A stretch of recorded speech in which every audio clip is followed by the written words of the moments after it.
and welcome back to another IB video journal for theater arts. It is November 30th, 2010. I have a lot of videos to do and not much time. So today's video is going to be about improv and a play we called Toronto at Dreamers Rock, presented by Persephone. Very beautiful. Our improv unit that we had finished a little ways back, we dealt with Commedia dell'arte.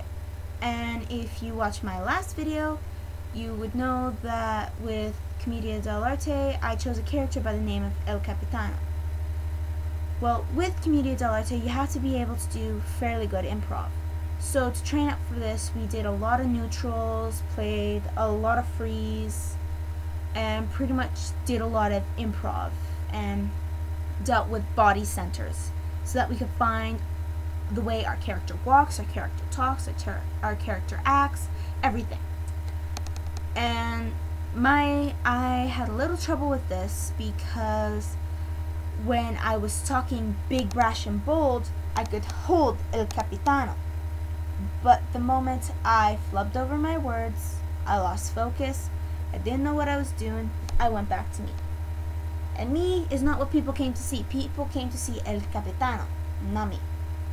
So I had a little bit of trouble with that, and I was having trouble with my improv skills because most people think of improv and they think, whose line is it anyway, or something like that, something hilarious. Our improv wasn't hilarious. It was our characters. I know over time comedy progresses, but not this time. So pretty much we did a final monologue at the end, and it was an improvised monologue. We were given a scene, well, we chose a scene about our character, and we had to choose why we were there, who we were talking to, what was our purpose, and why we had to leave. And my character for El Capitano, I was at an army base. I was talking to a bunch of captains. I was trying to help them with their campaign. I was giving them all the bad advice that I could possibly think of. And I had to leave because I wanted to continue my inspection of the camp. So, it went pretty good. I can't do it for you because I don't have my mask. I'll try and sneak it out so you guys can see it. Shh! Don't tell Miss Titus. Anyways, so that pretty much finished off our improv. Then we went to go see a play called Toronto at Dreamers Rock. It is a native play about an Aboriginal boy around the age of 16 named Rusty. He goes up to Dreamers Rock to get drunk. Like, this was taking place in the 80s. So he wore like torn jeans, a leather jacket, baggy shirts, had spiky hair, kind of, yeah, like kind of punk, like 70s, 80s kind of style.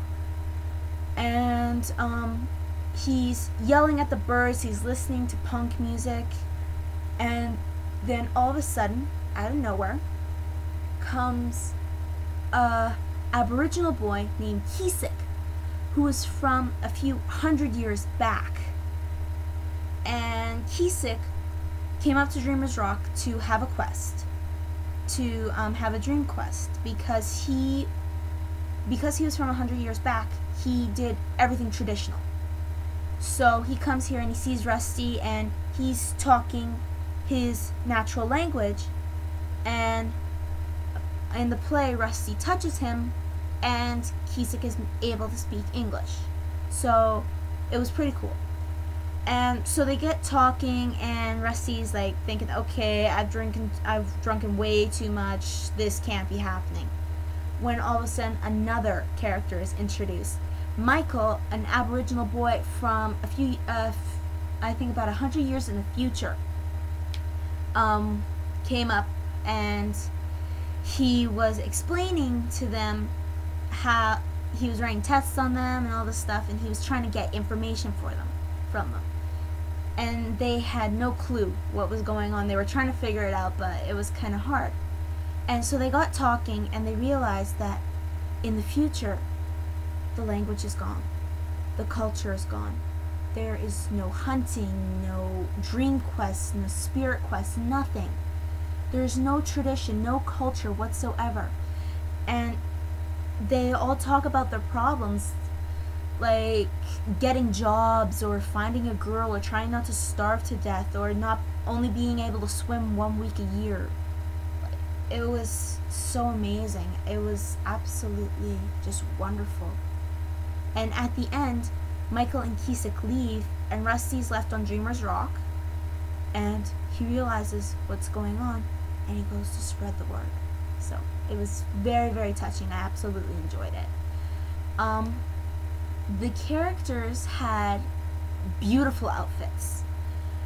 Rusty, his was perfect for late 70s, early 80s. Like I said, torn jeans, jean jacket, t-shirt, spiky hair, headphones, cassette tape, pretty much 70s, 80s. Then there was Kisik. Kisik wore a very, very interesting outfit. It was all a light brown, as if it was tan hide. And the seams on his pants, instead of being inward like ours, like it was outward, so that you could see the ends of the fabric of the hide, and it was sewn together with like sinew. And his pants were like that, and then he had a little flap that covered his back and his front. And then he just wore a tan shirt, and everything was very plain, very calming, except for one little detail that he had. He had a little necklace that hung off. It was a little pouch, and it had beautiful beading on it, but we didn't really get to see much because he had it flipped backwards. But it was still very, very cute. Then there was Michael. Michael is from the future.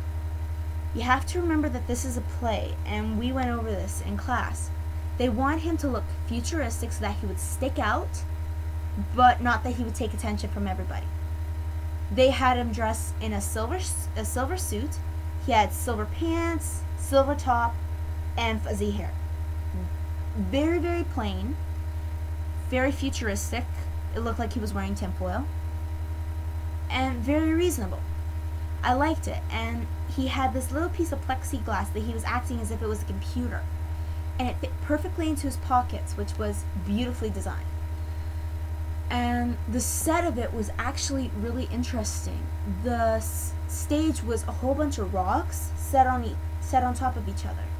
And there was a weird tree that was there, and it was all painted gray stucco, so that it looked like it was stone, along with the background was painted gray stucco.